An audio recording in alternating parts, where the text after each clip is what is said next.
पर एक्शन हुआ, अमली जामा पहनाया। जैसे कि फारूक साहब ने कहा, मैंने पहले मौके पे यहाँ पे बताया था, जो एडीडीसी साहब आए थे, तो मैंने रेनो रिकॉर्ड पे बहुत जोर दिया था, लेकिन मैं रेनो वालों का, खास करके तहसीलदार साहब का तहे दिल से शुक्रिया करता हूँ और पूरी बोंजवा की तरफ से इनका शुक्रगुजार हूँ कि इन्होंने जो है रेनो रिकॉर्ड लाया। ये सवाल, ये क्वेश्चन जो है मैंने किया था। दूसरा, मैं मुबारकबाद देने के लिए ही खालिस आया हूँ, आज तो कुछ कहना नहीं है। दूसरा जो क्वेश्चन मेरा था वो फूड पे था कि फूड स्टोर जो है वो खराब है, उसमें पानी चढ़ता है। तो डीसी साहब, शायद आप लोग सब घर गए थे, लेकिन मैंने अपने साथ फारूक साहब को लिया था, तो मैंने डीसी साहब को वहां से गाड़ी पे नीचे उतार के तो डीसी साहब को दिखाया था। फोटो वगैरह उसने खींचे हैं। तो उसने उसके लिए कहा कि मुझे पंचायत का एक रेजोल्यूशन चाहिए और एस्टीमेट के लिए मैं जई साहब से रिक्वेस्ट करूंगा कि हमारे अपने लोकल जई साहब हैं, ये हमें एस्टीमेट बनाकर दे देंगे। तो उस पर भी जो है डीसी साहब ने तुरंत एक्शन लिया। तीसरी बात मैंने ये बताई थी और उस पर इस वक्त भी बात हुई और सब लोग मजबूर, अभी मुझे एक सरपंच साहब काम में बता रहे थे कि भाई पेशाब आया, कहाँ करूँगा। तो मैंने कहा इधर जाओ कहीं खेत में, क्योंकि हमारी ये तहसील हेडक्वार्टर है। तो मैं जरूर इस बात पर, चाहे मुझे पंच सरपंच एक नहीं 1000 2000 बार भी मैं नाराज हूं, लेकिन मैंने कहना है पंच और संकेत, क्योंकि अभी हमारे तारिक साहब ने कहा कि भाई आपको शायद अपनी पावर का पता ही नहीं है, और अगर आपके पास कोई फंड्स आई भी है उस वक्त आप टैंकियां बनाते हो या इंडिविजुअली अपने किसी वोटर को देते हैं। मैं साफ कहूंगा, कोई भी सरपंच हो, क्योंकि उस वक्त आपको ये ख्याल नहीं रहता कि हम पब्लिकली कोई ऐसा एक नमूना बना देंगे जिसमें, अभी मेरी माएँ बहनें हैं इधर, मेरे कहीं बुजुर्ग हैं, हमारे कहीं अजीज हैं, ऑफिसर है, बहरहाल ये हाजत जो है हर एक के साथ लगी हुई है। एक बार द्रावशाला के अंदर मैं आपको बताऊंगा, द्रावशाला के अंदर ऐसे दरबार हो रहा था, तो डीसी साहब ने बताया कि जो ये बाथरूम है वो किस स्कीम के अंदर आते हैं, एसबीएम।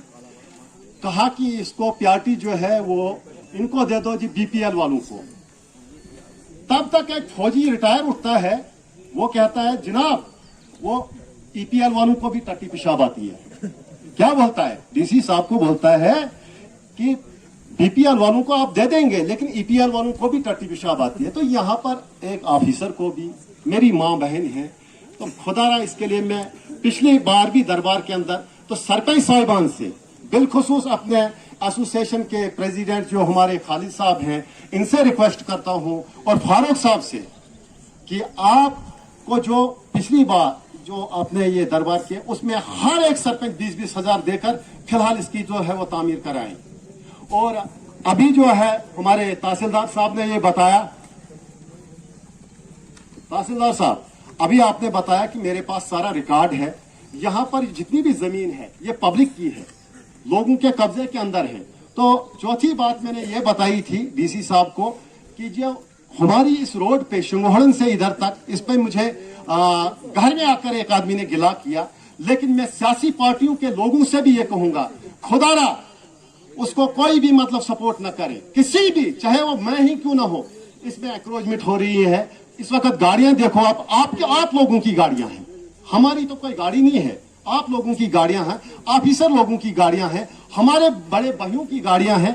तो इसमें जो ये नाजायज तो तरीके से एक्रोचमेंट हो रही है, इसको हटाओ, कम से कम 44 फुट यहाँ पे कर दो, वो कुदरत ऑटोमेटिकली यहाँ एक अड्डा बन जाएगा। लेकिन साहब की ये गलत है। तो मैं सरपंच साहिबान से भी ये गुजारिश करूंगा कि आप भी इसमें अपना हाथ बढ़ाएं, एक रेजोल्यूशन बनाए। तो इसके लिए मैं सिर्फ शुक्रिया करने के लिए आऊँ, क्योंकि मैंने जो 4 बातें बताई थी, उन 4 बातों पर डीसी साहब ने तुरंत एक्शन, और हमारे जितने भी उनके साथ डिस्ट्रिक्ट के ऑफिसरान थे एक्शन किया। और एक बात आज जरूर कहूंगा ये कि पंचायत नाली का भी एक मसला है। जैसे हमारे फारूक साहब ने बताया, हमारे पास यहाँ पर सर 3 डिपार्टमेंटों की बिल्डिंगें बनी हुई हैं। एक पैची की बनी हुई है जिसपे मुलाजमत दी गई है, और वो अरसा जब तब मैं बहुत छोटा था तो वो बिल्डिंग बनी है वहां पे। तो पैची का कोई डी या एडब्ल्यू किसी भी डिपार्टमेंट का जब आता है तो किसी के घर में उसके लिए वो मेहमान नवाजियाँ, खाना वगैरह कुछ भी, जब उनके पास बिल्डिंग अवेलेबल है, क्या पैची डिपार्टमेंट इतनी गई गुजरी है कि वो उसको सफेदी और शीशे नहीं लगा सकते हैं और अपने मतलब उसमें जा सकते हैं? तो ये मैं जरूर कहूंगा अपने नोडल ऑफिसर साहब से कि ये नोट करके उनसे वो बताएं कि भाई ये क्या बात है, ये पैसा क्यों खुरद बुरद हो रहा है।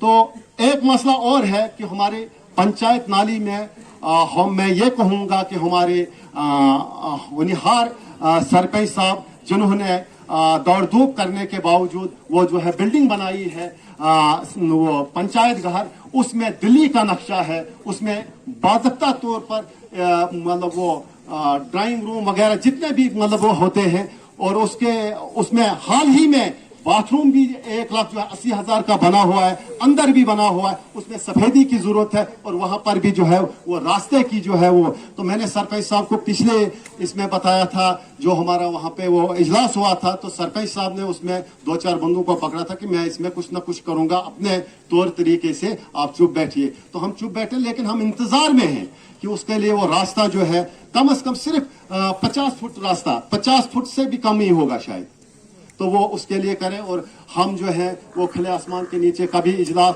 उससे जो इजलास के अंदर जो है आपको पता है बहस मुबासा हो जाती है, तो बहस मुबासा कहीं मतलब गर्मी हो जाती है, तो उसके असरात जो है हमारे बच्चों पर बुरे पड़ने लगे, बल्कि हमारे माओं और बहनों पर भी बुरे पड़ने लगे। जब हम कहीं रास्ते के अंदर इजलास करते हैं तो उससे जो है घरों के अंदर हमें जो है नाइतफाकी होने लगी। तो मैं कहूंगा ये बड़ी शर्म की बात है, जब हमें बिल्डिंग बनी हुई है उस पर लाखों रुपया जो है खर्च किया हुआ है, तो उसके लिए रास्ते की, तो मैं बिलखुसूस अपने तहसीलदार साहब से जो रात दिन हमारी तहसील के अंदर काम कर रहे हैं, मैं इनसे ये इल्तिजा करता हूं, अपने सरपंच साहब से इल्तिजा करता हूं। बाकी भी अगर हमें कहीं दूसरे तीसरे सरपंच की जरूरत पड़े तो साथ आकर वहां पे हमें वो रास्ता जो है उसके लिए दिलाए, या किसी भी तरीके से तो उसमें हम वो अपना इजलास कर सकें। हाँ, तीसरी एक चौथी जो बात मेरी है वो ये है कि 17-18 हम तो वो पेमेंट का मसला है, तो बार बार हम कहते हैं कि वो, खैर उसमें तो हर एक का यही जवाब आता कि जो ही सरकार पैसा देगी तो हम पैसा देना जो है शुरू करेंगे। लेकिन साथ में 18 और 19 की जो पेमेंट हुई, 18 और 19 की जो पेमेंट हुई, जिसमें कोई मटेरियल वगैरह वही पत्थर वगैरह थे, बहरहाल पत्थर भी तो पैसों से ही आते हैं, पत्थर से ही मतलब हर कोई चीज बनती है। तो अगर सब पंचायतों के अंदर, तो हमारी पंचायत के अंदर क्यों नहीं वो पेमेंट हो रही है 18-19 की? उसमें वो बता रहे हैं हमारे रोड डिपार्टमेंट, ये हमारे ब्लॉक वाले जो बता रहे हैं कि ये जी हमने कौशेडों की, भाई कौशेड तो बनाए, कौशेड तो कौशेड है, कौशेड तो बना दिया उन्होंने, कमरा उनकी पेमेंट दी, लेकिन जो वो दंगे शंगे वगैरह लगे हैं उनकी पेमेंट आप पंचायत नाली के अंदर क्यों नहीं कर रहे हैं? क्या बात है, जब पंचायत मोरी के अंदर हुई, दूसरी पंचायतों के अंदर हुई, तो हमारी पंचायत को क्यों पीछे पीछे पीछे पीछे रख रहे हैं? नंबर 1। नंबर 2, इसमें एक छोटी सी बात, खैर वो मैं सरपंच साहब से ही कहूंगा, वो सरपंच साहब हल करेंगे, मुनासिब नहीं है इस स्टेज से वो कहना, क्योंकि मुझे उम्मीद है कि हमारे सरपंच साहब काफी तजर्बाकार हैं, वो इस बात को ले लेंगे और वो छोटा सा एक मसला है उसको वो हल करेंगे। तो 5वीं बात जो मैंने उस दिन बोलनी थी, मैं भूल गया था उस दिन डीसी साहब से, और मैं उम्मीद करता और आज भी मैं ये उम्मीद करूंगा कि हमारे इरशाद साहब जो है काफी मेहनती आदमी है और काफी मतलब अपने डिपार्टमेंट के साथ इनको अच्छे मतलब ताल्लुकात है। मैं ये जरूर अपनी जगह मतलब ये पक्का मुझे विश्वास है, पक्का भरोसा है कि ये इस बात पर तुरंत एक्शन करेंगे और वो रिकॉर्ड मंगवाएंगे। कौन सा रिकॉर्ड है कि चौकीदार हमारा, सर हमारा यहाँ पर जो चौकीदार होता है आपकी डिपार्टमेंट की तरफ से, रेनू की तरफ से हमारे एजाज साहब बने हैं। तो इससे पहले जो चौकीदार थे वो गुलाम हसन साहब थे। तो हम जब कोई रिकॉर्ड मांगने के लिए चौकीदार के पास जाते हैं तो वो कहते हैं वो पुराना रिकॉर्ड मुझे पता ही नहीं है। अब वो पुराना रिकॉर्ड कहाँ है वो गुलाम हसन के पास, जब गुलाम हसन से वो सवाल करते हैं तो वो कहता मैंने किश्तवाड़ में पहुंचा है, जब इससे बनते तो हमें इसमें बहुत जो है वो दिक्कत होती है हमारे बच्चों की, कहीं मतलब वो रजिस्ट्रेशन हैं वगैरह हैं, तो बाद में हमें उस पर 2-3-4 हजार रुपया खर्च करके वहां कोर्ट में जाना पड़ता है, कोर्ट से वो कागज निकालने पड़ते हैं, कभी चौकी अफसर या चौकी पर जाना पड़ता है, वहां पर कार्यालय से मिलना पड़ता है। तो वो हमारा रिकॉर्ड जो पुराना है वो इसको हवाला किया जाए ताकि हमें जो है वो काम, तो मैं जरूर ये उम्मीद रखूंगा कि ये चौकीदार से भी पूछेंगे कि भाई क्या समस्या है, क्या बात है। तो इन्हीं बातों से मैं अलविदा होता हूँ। खुदा हाफिज।